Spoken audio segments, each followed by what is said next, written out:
பெண்ணாகடம் என்ற ஊரில் வணிகர் குலத்தில் உதித்தவர் கலிகம்பராவார். சிவபெருமான் மீது மிகுந்த பற்றுடையவராக வாழ்ந்தார். அவ்வூரில் உள்ள தூங்கானை மாடம் சிவாலயத்திற்கு தினமும் சென்று தூய்மை செய்யும் திருத்தொண்டு செய்து வந்தார். சிவனடியார்களை இல்லத்திற்கு அழைத்து வந்து விருந்தளிக்கும் முன்னர் பண்டைய முறைப்படி அடியார்களின் பாதங்களை கழுவி விடுவதற்காக தனது மனைவியை நீர்வார்க்கும்படி சொல்ல கலிகம்பர் அடியார்களின் பாதங்களை கழுவி கொண்டு வந்தார். அப்போது வந்த சிவனடியார்களில் ஒருவர் கலிகம்பர் வீட்டில் முன்பு வேலை செய்து அவ்வேலையை வேண்டாம் என்று கூறி சென்று பாம்பனிநாதனின் அடியவராக ஆன அவர் சிவனடியாரோடு வந்திருப்பதை கலிகம்பரின் மனைவியார் கண்டார்.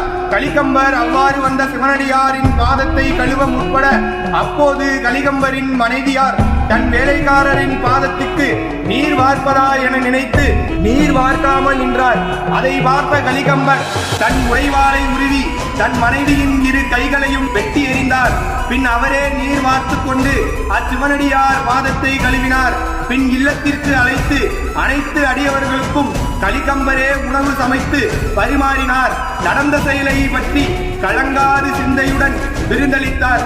கலிகம்பர் தொடர்ந்து சிவனடியாருக்கு திருஅமுது விருந்தளித்து தை ரேவதி நட்சத்திரத்தில் நஞ்சனி கண்டன் எந்தை சிவபெருமானார் மலர்சேவடியில் கலந்தார்.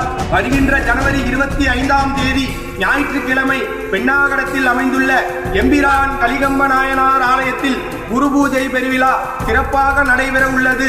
அன்று காலை சிறப்பு அபிஷேக ஆராதனைகள் நடைபெற்று மதியம் 1 மணிக்கு அடியார்களுக்கு மாகேஸ்வர பூஜை அடியார்கள் திரு அமுது ஏற்றல் நடைபெறும். இரவு 8 மணிக்கு எம்பிரான் கலிகம்ப நாயனார் திருவீதி உலா நடைபெறும். அடியார் பெருமக்கள் சிவனைய அன்பர்கள் அனைவரும் கலந்து கொள்ள வேண்டுகிறோம். அடியார் பெருமக்கள் தங்குவதற்கும் திருஅமுது ஏற்றிட பெண்ணாகடம் தேரடி அருகில் அமைந்துள்ள ஸ்ரீ வாசவி மகாலில் ஏற்பாடு செய்யப்பட்டுள்ளது.